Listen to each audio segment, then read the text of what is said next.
Rogério Anitablian, começando mais um programa aqui na nossa sexta-feira sagrada, 17 horas, Conde Anitta, saudação democrática para todos vocês que estão acompanhando aqui, para o meu amigo Rogério Anitablian. Tudo bem, Rogério? Tudo bem, Conde? Amigos, amigas aqui que nos acompanham, sempre uma alegria falar com vocês. São Paulo hoje está um pouco mais quente, o tempo está gostoso, sexta-feira, vamos ter esperança em transformar a sociedade, o Brasil, em um lugar melhor para a gente viver. Eu, às vezes, tenho um comichão, assim, sabe, Rogério, que é uma coisa meio quase que uma doença, assim, né? Que a gente vai vencer isso, que a gente vai. Quando chega a eleição, começa a chegar a eleição, assim, eu começo a ficar todo assanhado, porque eleição é hora de debater, né? Se eles vão vir com mentiras e fake news, nós vamos vir com verdades e com debate. Vence quem tiver mais energia, você não acha? O que você está esperando para essas eleições municipais? É verdade, eles já queimaram muito cartucho, né? Porque todas as mentiras que eles contaram, tudo que vem sendo revelado gradativamente, vem sendo exposto, acho que a CPMI das fake news deixou essa gente muito exposta, as investigações do Supremo Tribunal Federal em relação a esse gabinete do ódio, em relação aos ataques que o Supremo sofreu, as revelações que vêm gradativamente tomando corpo e de várias fontes. Nós não podemos dizer, olha, é só uma revelação única e exclusiva de uma denúncia feita no âmbito da CPMI das fake news. Tem ataques ao Supremo Tribunal Federal com gente presa, com gente claramente vinculada a um esquema de difusão de mentira. Por exemplo, nas plataformas, como no Facebook, que recentemente baniu um grupo desses que só sabem atacar as pessoas, só sabem atacar e buscar um tipo de discussão que não interessa para aquele que preza não só o que está escrito na Constituição Federal, como a civilização. Aquele termo que a gente usava muito, do marco civilizatório. Nós não podemos abandonar o marco civilizatório e não podemos abandonar o marco civilizatório também do nosso lado. Você sabe que eu briguei muito com gente que dizia que não era mais hora de conversar, que era hora de partir para um confronto aberto, entendendo esse confronto aberto num espectro muito amplo. Eu acho que é a civilização, a educação, a reeducação, o debate que vão transformar a sociedade brasileira. Pode demorar, e talvez demore até um pouco menos do que a gente imagina.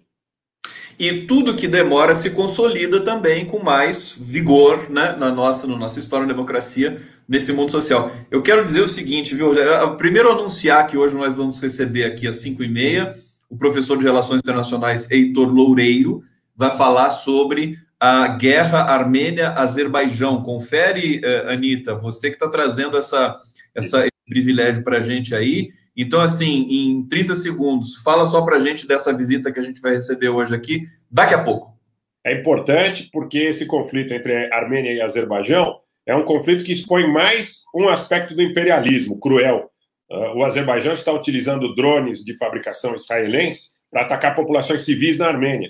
E tem um dado aí, que com certeza o Heitor vai nos ilustrar, que é a ameaça do Ministério da Defesa do Azerbaijão de atacar a planta nuclear de Metsamor na Armênia, o que causaria uma tragédia humanitária sem precedentes na região.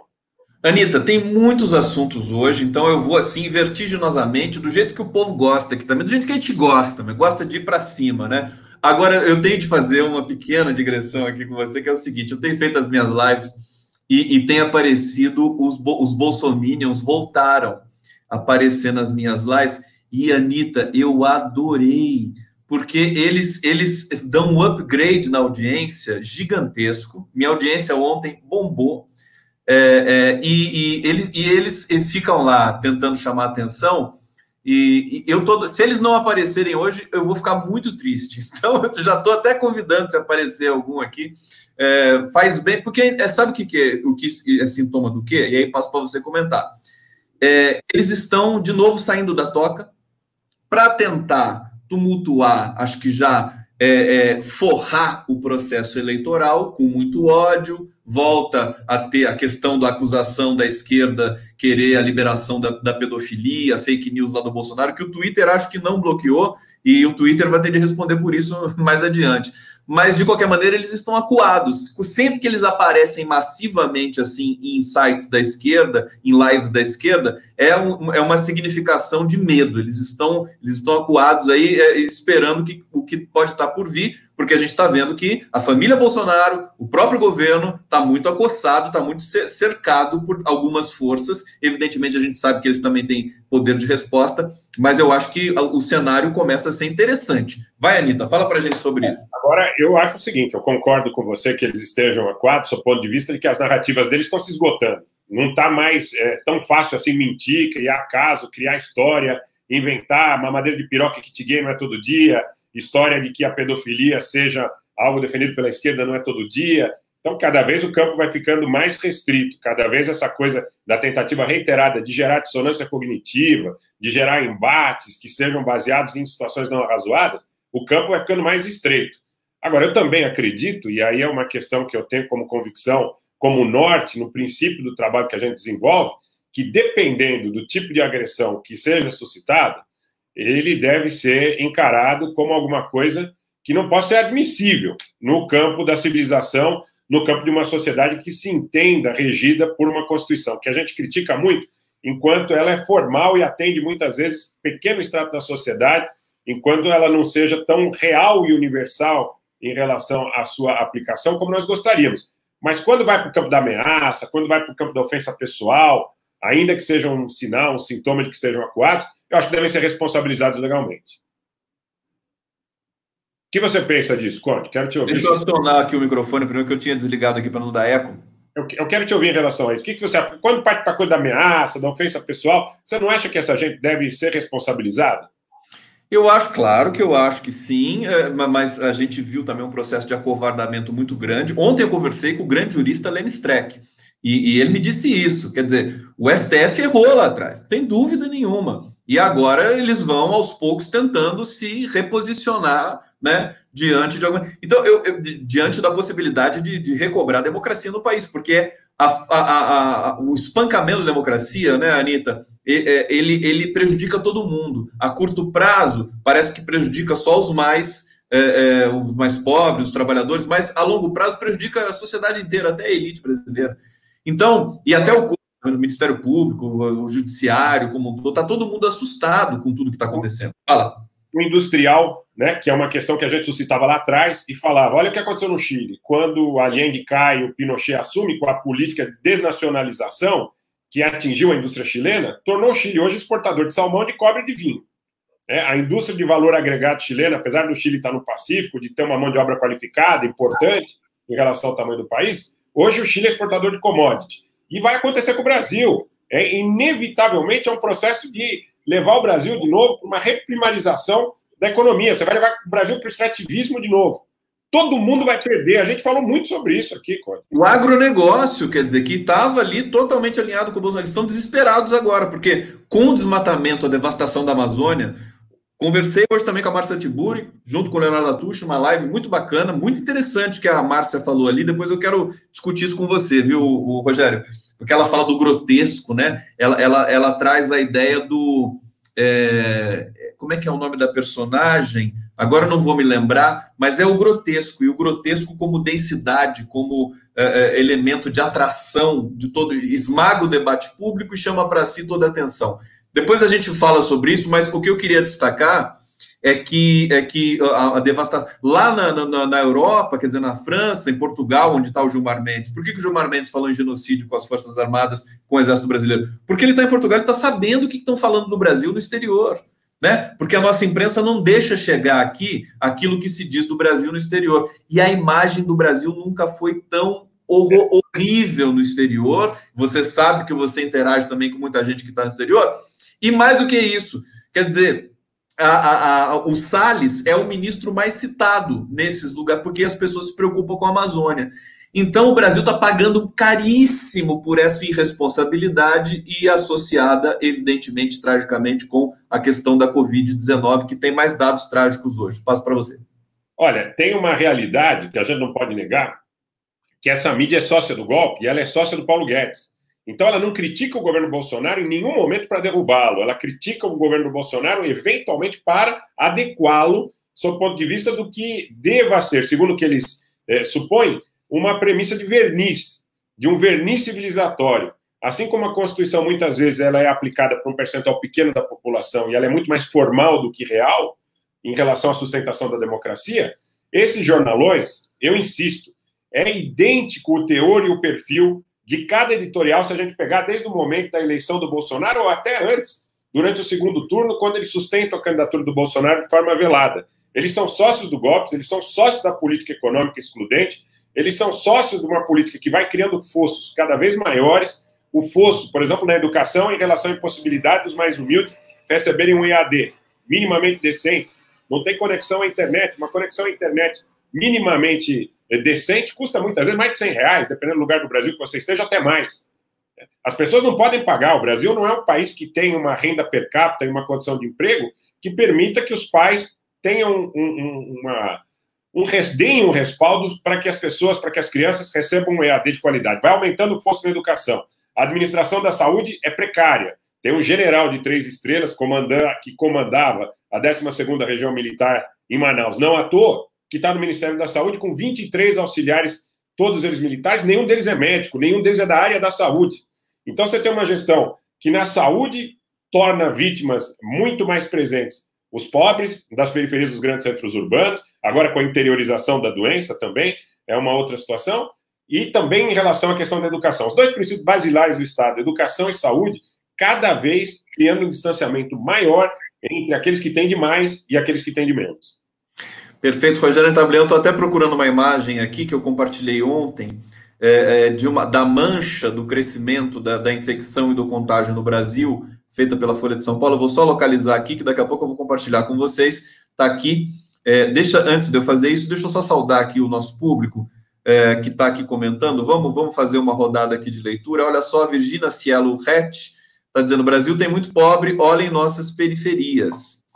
Que linda aqui essa... Como é que é o nome desse... Eu esqueço. Chador. Esse indumentário... Como? Chador. Chador? Muito isso. Eu acho... Inclusive, eu gosto também da máscara. Já falei isso em outros momentos. É que a máscara, né, de proteção, acho que também é muito legal, esteticamente. Leila Aliel, nem temos administração da saúde, na verdade. A gente está realmente com a saúde acéfala, né? Júlio César Beral dizendo: triste é ver Aldo Rebelo, ex-ministro da Defesa e da esquerda, falar que não tem desmatamento na Amazônia. Sempre fiquei com o pé atrás com o PCdoB. Eu acho, o Aldo Rebelo não é mais do PCdoB. Acho que ele eu não me lembro do partido do Aldo. Quem souber... Acho que estava no Cidadania, eu não sei se ainda está no Cidadania, mas ele estava no Cidadania. Não sei se ainda Esse pessoal que muda muito de partido, né, Anitta? Tem uns coronéis aí que mudam de partido, que é uma beleza, né? Olha só, não quero comprometer ninguém aqui. Vamos saudar mais um pouquinho aqui. Dorival Donizete Filhos, boa tarde, amigos. Só mais algumas mensagens aqui, deixa eu ver. Vamos sortear aqui, olha só, a Lavin Lula. Amo vocês, good vibes aqui. Pegar mais um, caneca linda. É a caneca do Anitta? Eu não percebi a caneca. Cadê a caneca do Anitta? Ah, garoto, esse é o Anitta Blian. Anitta Blian, nós vamos falar da imunidade de rebanho. Muita gente me escrevendo, me pedindo, fala da imunidade de rebanho, vamos falar. Mas antes de falar sobre isso, que é o nosso tema central, o tweet do Lula sobre a Venezuela me deixou bastante preocupado. Então, eu vou ler aqui um trecho para vocês, né? Ele diz: é alarmante perceber que velhas teorias sobre rivalidades com vizinhos estão sendo suscitadas e que nossas Forças Armadas podem vir a ser utilizadas para deixa eu ver aqui, ações incompatíveis com os princípios constitucionais de não intervenção e da autodeterminação dos povos. A gente sempre comentou da iminência de um possível da guerra entre Brasil e Venezuela. Paramos, teve vários episódios, muitos episódios temerários. Agora, quando o Lula faz esse alerta, é porque a coisa realmente extrapolou a dimensão da especulação e passou a ser um risco real. Queria que você comentasse isso para ele.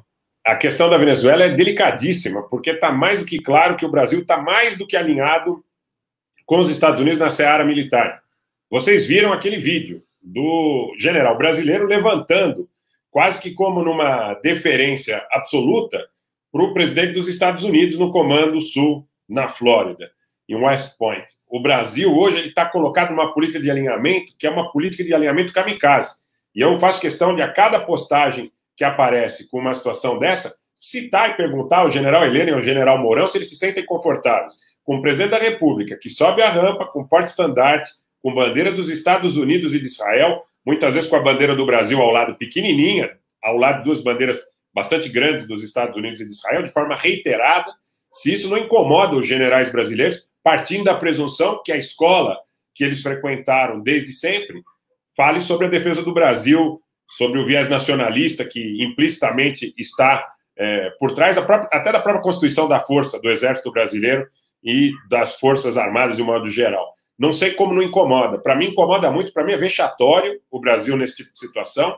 Em março, houve naquela viagem onde a comitiva voltou majoritariamente contaminada, a ideia e a notícia de que o Brasil poderia estar tramando alguma coisa através de suas autoridades contra o governo da Venezuela, matérias dos jornais americanos, inclusive foram tratadas aqui nas redes sociais por algumas pessoas, e eu repercuti essas informações, e a própria situação lá dos mercenários que entraram na Venezuela, que teriam implícito acordo, segundo jornais dos Estados Unidos, com o governo brasileiro, para poder operar aqui dentro. O que, por si, se for verdadeiro, já seria um crime de responsabilidade. Me preocupa muito. Eu acho que a qualquer tempo pode haver problema e o Brasil pode se envolver numa história que não diz respeito ao Brasil. Lembra da questão da Bolívia, que nós acompanhamos juntos aqui e tivemos, até entramos, acho que em edição extraordinária, falando sobre isso, com os meninos lá do Vozes Latinas, também muito competentes, e está claro, até na própria mídia boliviana, o tempo todo se diz que o governo brasileiro estava próximo dos golpistas, né, na mídia alternativa, não na mídia, como o Conde diz, de cativeiro, né, porque essa repercute que o governo da Bolívia é um governo legítimo, constitucional. O Brasil está sendo utilizado, assim como a Colômbia foi historicamente utilizada. O Brasil está sendo utilizado como a Colômbia foi utilizada, e parece que a elite brasileira, assim como a elite colombiana, não se incomoda com essa utilização, desde que ela não perca benefício. Não se incomoda, eles acham lindo serem serviçais dos americanos.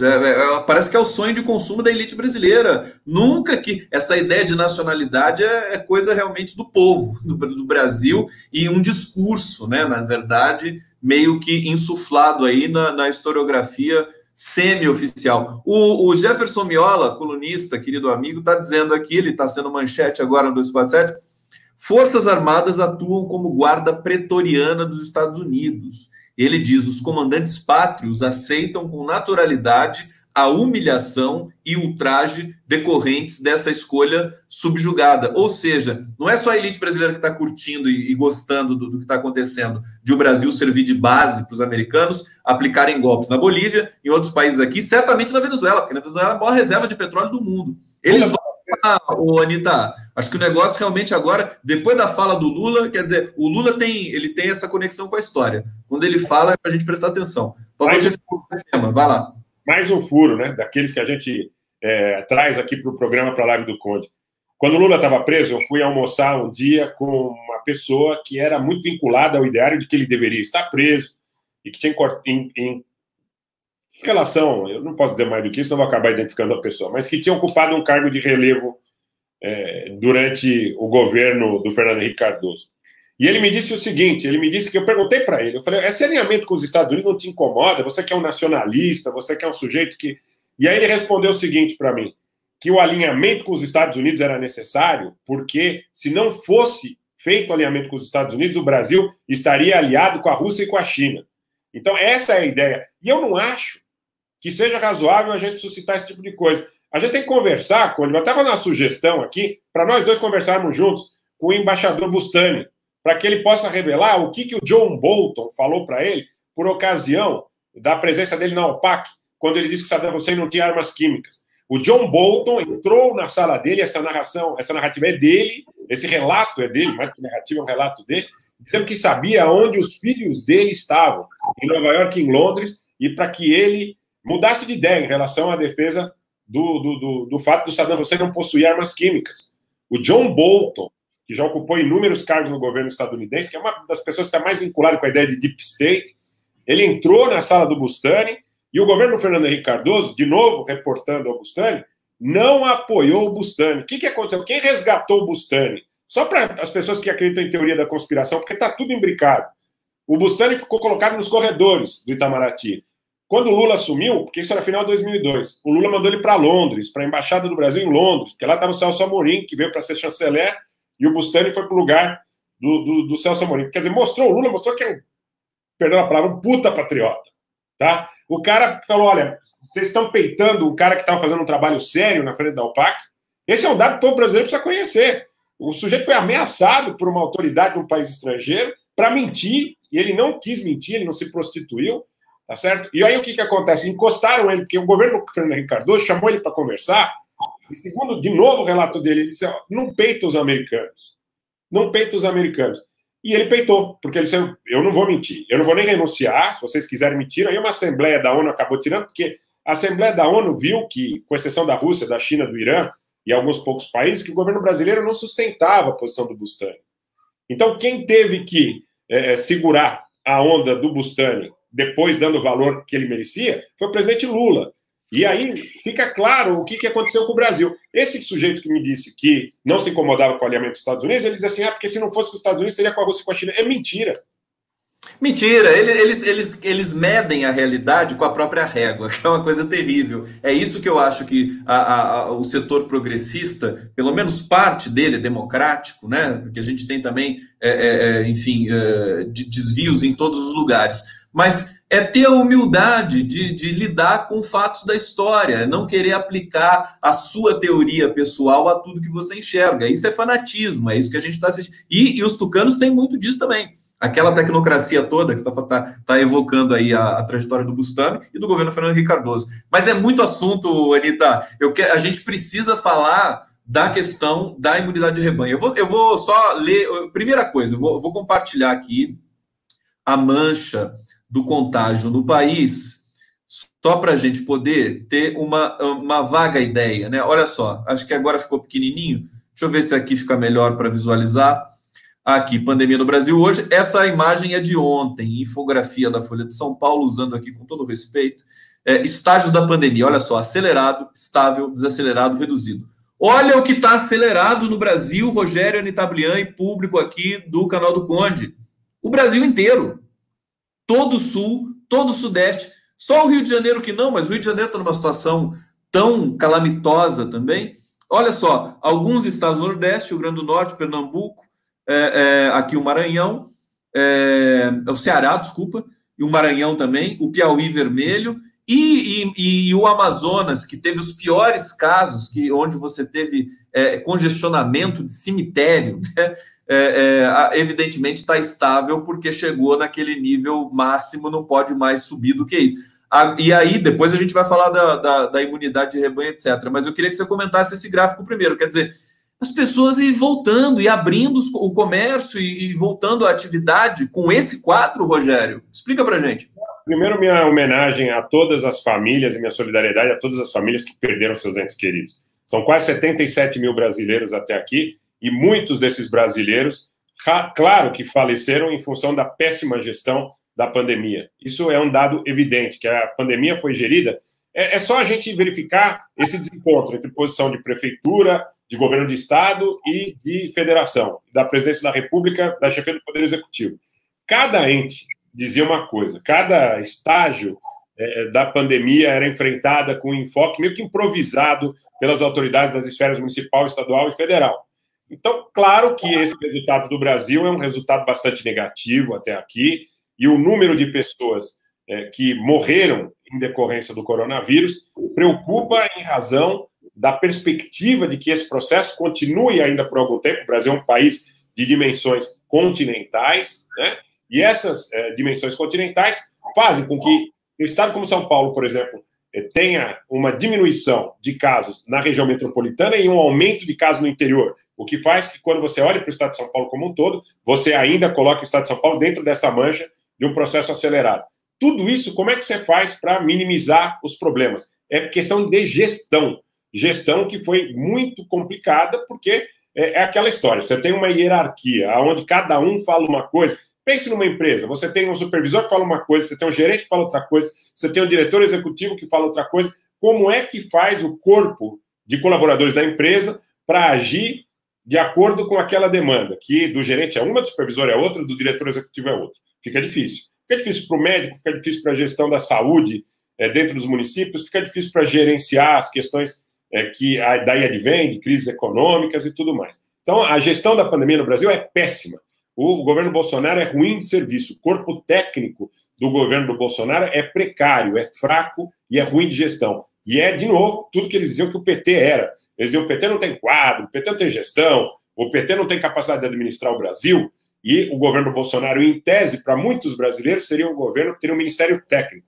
Para a Globo News, né, para a Eliane Cantanhede, para o Merval Pereira, para o Gerson Camarote, o corpo técnico do governo Bolsonaro tinha o seu núcleo duro baseado no binômio Moro-Guedes. Nós vimos o que aconteceu com o Moro, que cada dia está mais desmascarado, e a política de gestão econômica do Guedes, que é desastrosa, e já colocou o Brasil na crise antes da pandemia. Essa questão da má gestão da pandemia fez, e infelizmente pode continuar fazendo, porque muita gente que não devesse perder suas vidas, perde suas vidas. Agora, perfeita a sua fala, eu já mandei o link para o Heitor Loureiro se juntar a nós aqui, para a gente também falar sobre isso. Ele quer falar também sobre essas questões aqui. Enquanto ele vai chegando, eu queria destacar aqui o comentário, por exemplo, do Júlio César Beraldi. Não tem imunidade de rebanho, sem vacina, pelo amor de Deus, o conceito parte dessa primeira premissa. Falar em imunidade de rebanho é falácia, para não dizer farsa. Agora, nós precisamos falar criticamente da imunidade de rebanho. Esse é o ponto. E aí é por isso que eu queria ouvir o Rogério nesse sentido. Tem uma matéria aqui do El País, eu quero ler um trechinho para vocês aqui, né? De acordo com cientistas, essa imunidade coletiva acontece quando o número de pessoas resistentes a vírus atinge uma fração da população suficientemente alta para que ele não encontre mais indivíduos suscetíveis à infecção. As primeiras estimativas científicas apontavam um percentual entre 60% e 70% de infectados para frear a propagação do coronavírus. Mais novos estudos trouxeram otimismo ao apresentar modelos matemáticos que reduzem essa taxa para 43% ou 20%. Os especialistas ponderam, no entanto, que apenas esperar a imunidade de rebanho, sem adotar políticas de controle de pandemia, tem um alto custo humano, até milhões de mortes, e não é e não deveria ser estratégia de política pública. Eles dizem aqui no El País uma espécie de roleta russa. O Heitor Loureiro chegou, deixa eu só saudar o Loureiro, eu vou passar para o Anitta. Heitor, você nos ouve bem, querido? Tudo bom? Tudo bem, gente, tudo bem. Prazer estar aqui, vocês me ouvem bem? Está de helicóptero o Heitor Loureiro aqui, com todo microfone e tal. Seja muito bem-vindo, querido. Obrigado. Nós só vamos fechar esse tema da imunidade de rebanho, depois passamos para você também comentar. Anitta Blian, e a gente entra na nossa pauta aqui de geopolítica, mas também da questão política aqui no Brasil, como você bem disse ali na nossa conversa por WhatsApp. Anitta, explica pra gente, imunidade de rebanho, podemos falar nisso, falar com cuidado, de que jeito que as pessoas querem saber o que é isso, né? Falar com cuidado eu acho que é um dever nosso, primeiro porque tem muita coisa que ainda é desconhecida em relação à doença. Então, para que nós nos apropriemos de uma tese de maneira a cometer alguma ilação, eu acho que é uma irresponsabilidade. Então, a gente tem que falar com responsabilidade. Enquanto isso, esse estudo do jornal El País também foi noticiado pelo jornal Folha de São Paulo no começo da semana, na segunda-feira, na matéria que dizia que, muito provavelmente, há um percentual expressivo da população na região metropolitana de São Paulo, e nós sabemos também na região metropolitana do Rio de Janeiro, que já teve contato com o vírus e que não se reinfecta. Esse é um dado relevante, porque essa matéria não é uma suposição. Não há nenhum estudo no mundo relevante, importante, que possa ser levado a sério, que mostre que as pessoas tenham se reinfectado em relação ao coronavírus. Claro que você tem a perspectiva, numa cidade como São Paulo, de ter uma segunda onda em razão da quantidade de pessoas e dos grupos de risco, de pessoas com comorbidade, de pessoas idosas, que cumpriram o isolamento de forma rigorosa. E essas pessoas, naturalmente, não entrariam nessa base de cálculo. Existem estudos feitos por laboratórios e por hemocentros que demonstram, inclusive esse estudo demonstra de forma cabal, que há um dado de subnotificação em relação aos 2 milhões de pessoas que o governo federal diz que estariam infectadas nesse momento, que mostra que, pelo menos em São Paulo, na região metropolitana, esse número está, dependendo do estudo, entre 15% e 30%. Dependendo do laboratório, da região, dependendo, a prefeitura faz um estudo, o hemocentro faz um estudo no Rio de Janeiro, laboratórios particulares têm estudos. E eu quero dizer o seguinte, que o estudo fundamentalmente apropriável não é o estudo do cotonete no nariz. Aquele estudo do cotonete no nariz, ele muitas vezes, pessoal suave, ele muitas vezes negligencia alguma coisa da ordem de 60%, 70% de casos que não são detectáveis. Eu conheço muitos casos de pessoas que fizeram esse exame e não tiveram a detecção do vírus e que meses depois, ao realizar o exame de sangue, repararam que tinham o IgG. Ô, Rogério, mas só para concluir, você acha que os governos, o governo brasileiro em especial, quer dizer, o Brasil não tem governo, mas é possível pensar cientificamente? Eu acho que a ponderação do El País é perfeita. Você pode considerar a existência desse fenômeno científico da imunidade de rebanho, que eles chamam assim, mas jamais usar isso como uma política, quer dizer, vamos esperar se contaminar, porque o custo disso, de vidas humanas, é muito grande. Só para... Claro. Como é que deve ser o comportamento do poder público diante dessa constatação de que existe um dado chamado imunidade de rebanho?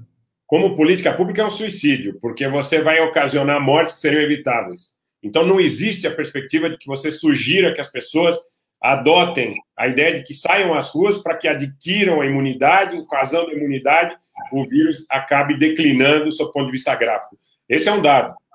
Da mesma forma que é um dado que não existe reinfecção e que nos grandes centros, principalmente São Paulo e Rio de Janeiro, a doença que chegou antes tem uma tendência de declínio, o que também não mostra que as pessoas devam ter atitude imprudente de não se colocarem com distanciamento, com isolamento social pertinente. Tem que tomar cuidado, gente. A doença mata, é perigosa, e da mesma forma, essas notícias em relação à imunização, elas parecem proceder de acordo com todas as conversas que a gente tem tido com médicos. Perfeitamente. A gente precisa fazer uma discussão mais ampliada aqui sobre imunidade de rebanho, porque está todo mundo querendo saber sobre isso. É um tema palpitante. Eu recebi muitas mensagens.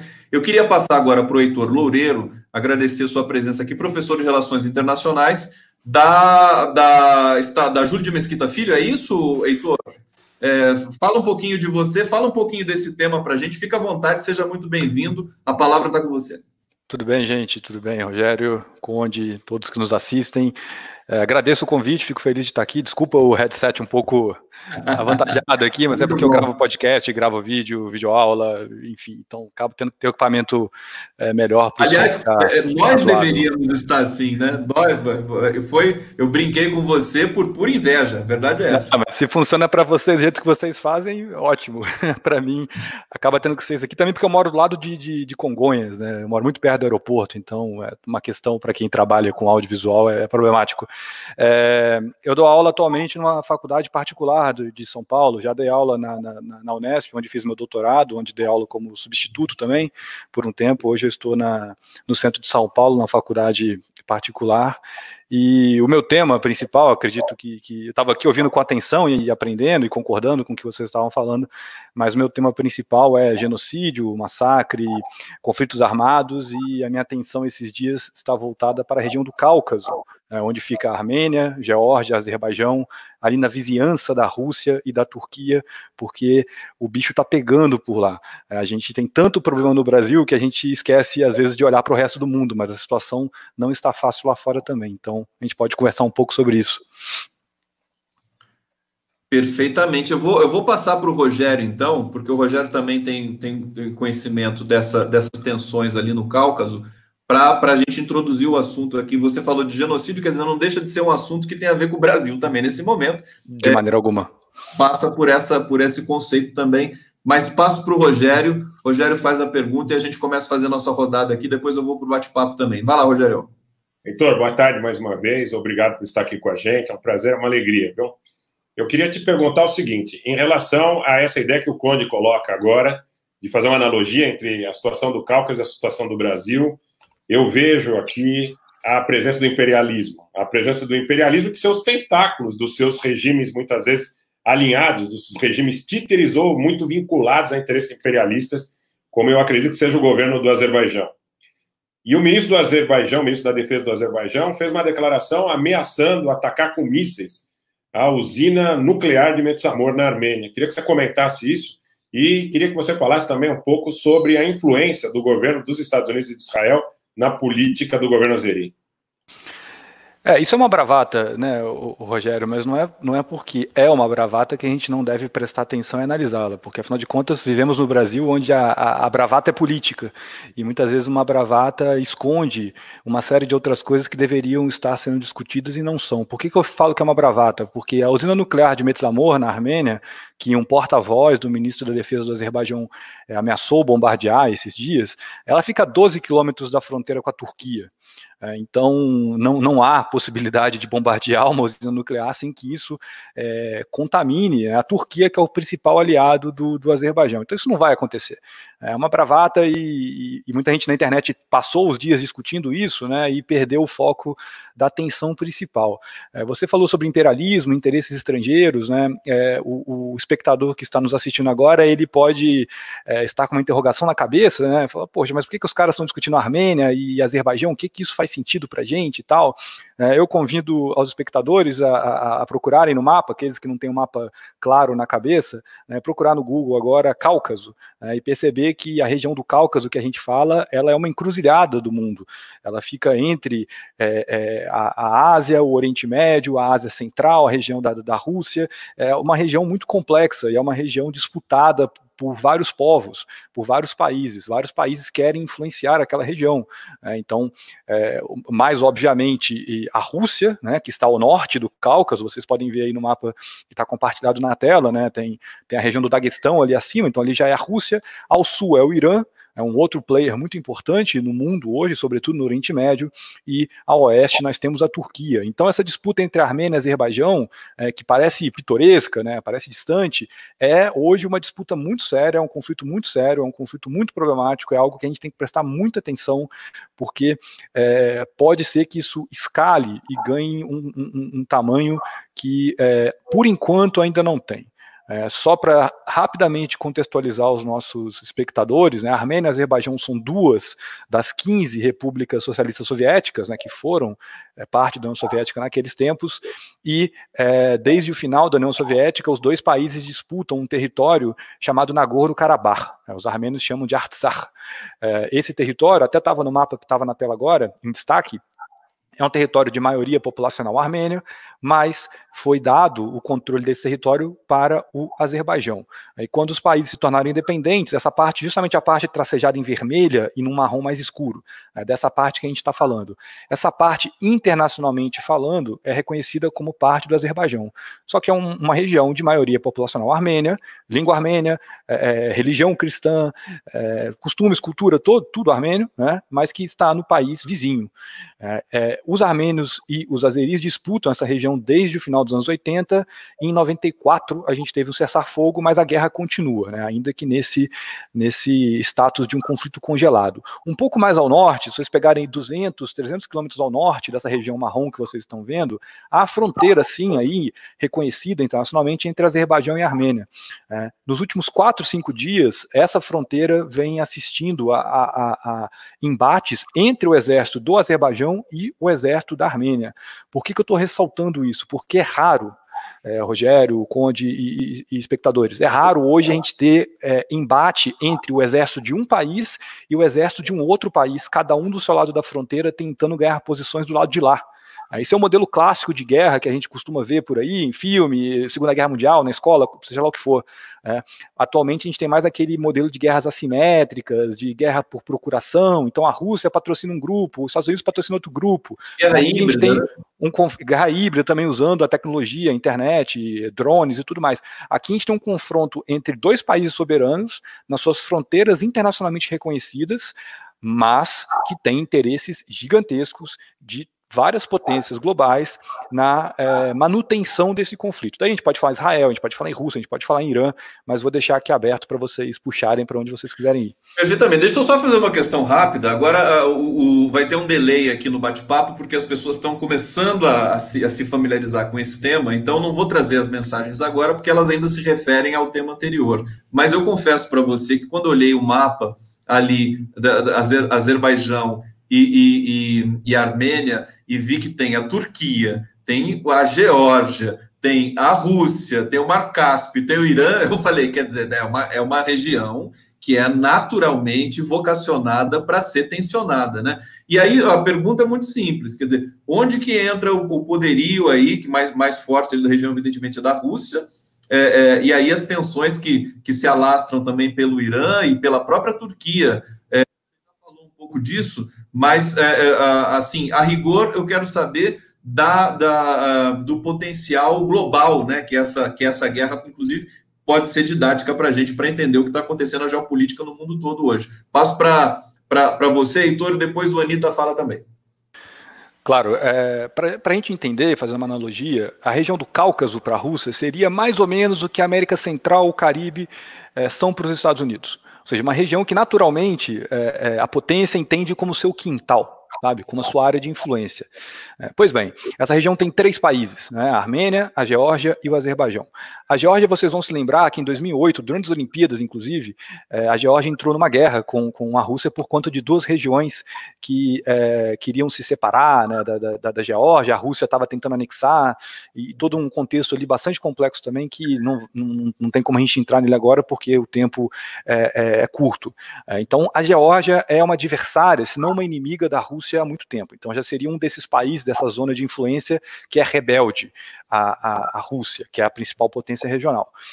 O Azerbaijão, ele é muito próximo da Turquia, seja por termos culturais, linguísticos, né, a língua do Azerbaijão e a língua turca são muito parecidas, seria uma coisa entre português e espanhol, né, são grupos, ainda que um país seja xiita, que é o caso do Azerbaijão, outro país seja sunita, que é o caso da Turquia, são países muito parecidos, né, muito semelhantes, muito próximos. E tem a Armênia ali no meio. A Armênia é um país muito próximo à Rússia, que não faz fronteira com a Rússia, porque ao norte está a Geórgia, que é justamente brigado com a Rússia. A leste e a oeste, a Armênia tem problemas seríssimos, fronteiras fechadas com a Turquia e com o Azerbaijão. No caso, o Azerbaijão tem guerra, estão em guerra até hoje, ainda que em cessar-fogo, com essa escaramuça nesses dias. E ao sul tem o Irã, que é um bom amigo, mas também não é um bom amigo de ninguém, porque é o Irã. É um país que tem uma série de questões, de problemas, de limitações, seja naturais ou seja forçadas pelos Estados Unidos.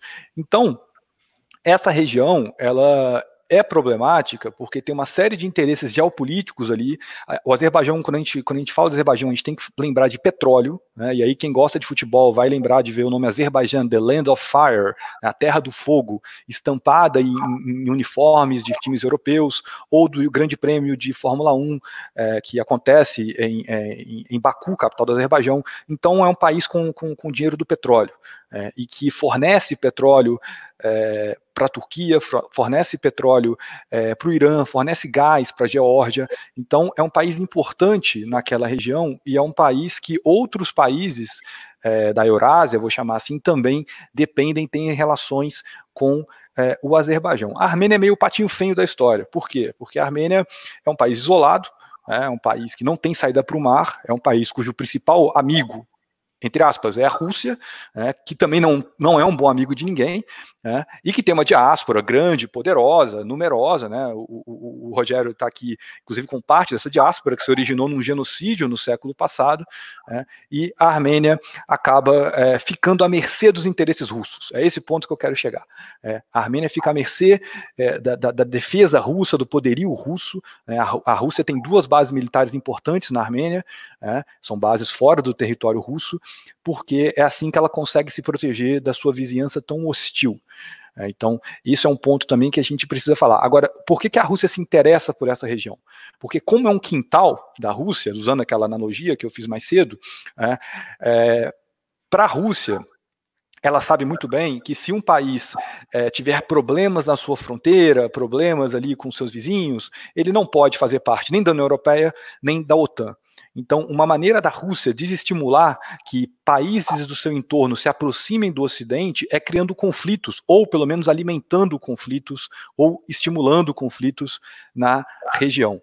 Então, a Rússia não tem interesse algum de resolver a situação aqui no Cáucaso, senão de administrar. E essa situação entre a Armênia e o Azerbaijão é um exemplo claro dessa administração de conflitos russos para o seu próprio interesse, não para os interesses de armênios e azerbaijanos, que são os que sofrem com essa guerra. Perfeitamente. Eu vou passar para o Anita Blian. O pessoal aqui começou a curtir as explicações sobre essa região conflagrada, e dizer que antes de acabar, que a gente está indo para o último bloco aqui, eu não posso deixar de pedir para o Heitor dizer aí das suas redes sociais, do teu trabalho, se as pessoas quiserem acompanhar, se você tem um canal no YouTube e tudo mais, só lembrar o Anitta para a gente fazer essa divulgação no final. E passando para o Anitta, vamos lá. Bom, lembrando também o que o Heitor colocou do interesse da Rússia, a Rússia é parceira estratégica da Armênia, apesar de não fazer fronteira física com a Armênia, porém também tem relacionamento com o Azerbaijão e de alguma forma também estabelece uma relação, inclusive de suprimentos militares para o governo azeri, que investe muito dinheiro na compra de equipamentos militares em decorrência dos recursos oriundos da indústria do petróleo. A indústria do petróleo faz com que os azeris tenham muita proximidade com os lobbies estadunidenses e também com o governo do Benjamin Netanyahu em Israel. Tanto que esses drones que os azeris têm utilizado para atacar as regiões fronteiriças com a Armênia nos últimos dias, muitos deles são modelos israelenses de última geração.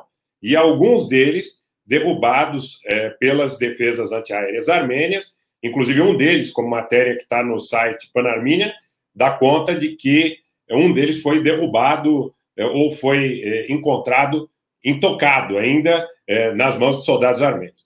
Essa questão da aliança que a Armênia estabelece com a Rússia é quase que uma aliança compulsória, porque não há possibilidade de estabelecer aliança fora desse eixo com uma outra superpotência, de maneira que os interesses não colidam com o interesse da Turquia e do Azerbaijão, que são estados praticamente irmãos, né, Heitor? São estados que têm uma afinidade de língua, têm uma afinidade étnica, têm uma afinidade cultural, toda aquela região. Se a gente tirar a Armênia daquele horizonte, a gente vai buscar muitos estados e regiões ali de influência turca. Historicamente, os armênios estão no meio do caminho de uma região que tem extensa influência original turca. Por exemplo, os próprios chechenos, né, que têm uma afinidade também de língua e, de certa forma, étnica com os povos turcos. Bom, dentro dessa condição, o Irã, que está ao sul da Armênia, tem uma relação bastante amistosa com a Armênia, também tem relação com os azeris, mas a relação deles com os azeris é extremamente conflituosa, na medida em que o Irã tem uma minoria étnica azeri importante na região norte. Né?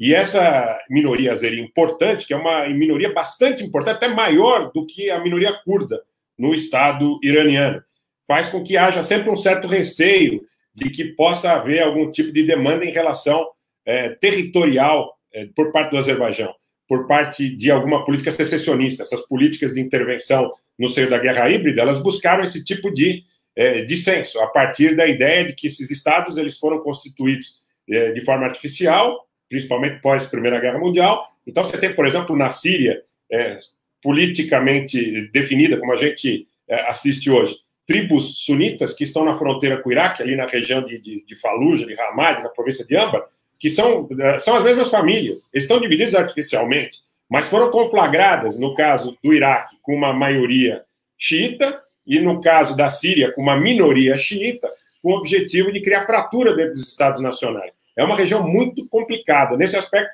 etnicamente, a Armênia é um dos estados que é mais unitário.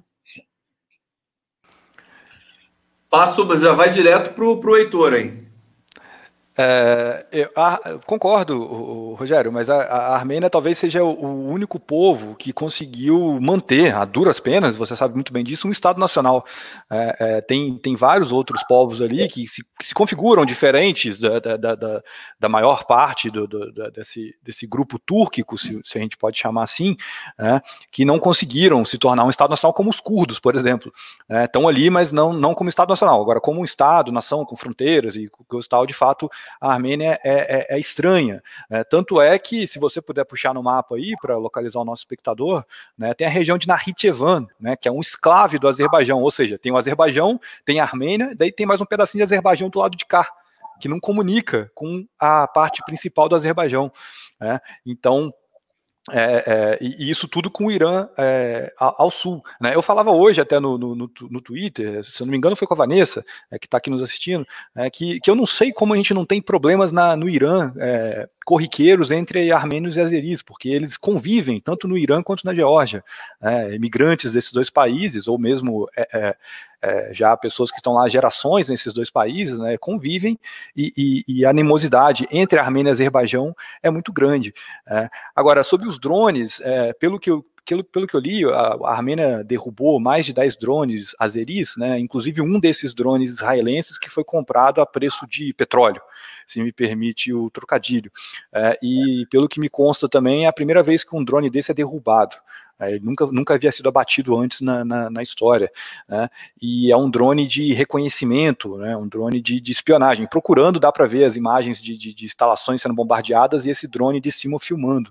É um drone espião, não é um drone exatamente armado, né? Daqueles que a gente vê em operação no Iraque por conta dos Estados Unidos.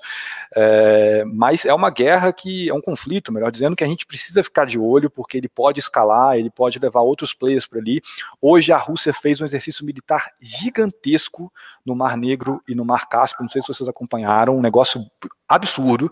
A Rússia nunca fez um exercício desse tamanho do nada, né? Já fez sim, avisando o que ia fazer e tal, organizando, mas do nada, da noite para o dia, organizaram um exercício gigantesco nos mares ali da região.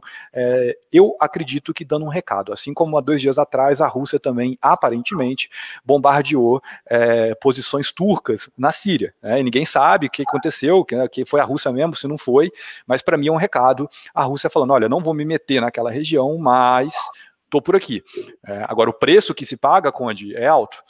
E vamos ver como que vai chegar esse boleto lá na Armênia.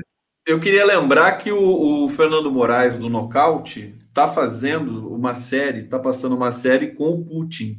Eu nem sei ainda, porque eu estou trabalhando tanto, não estou conseguindo ver essa série, mas eu vou ver depois.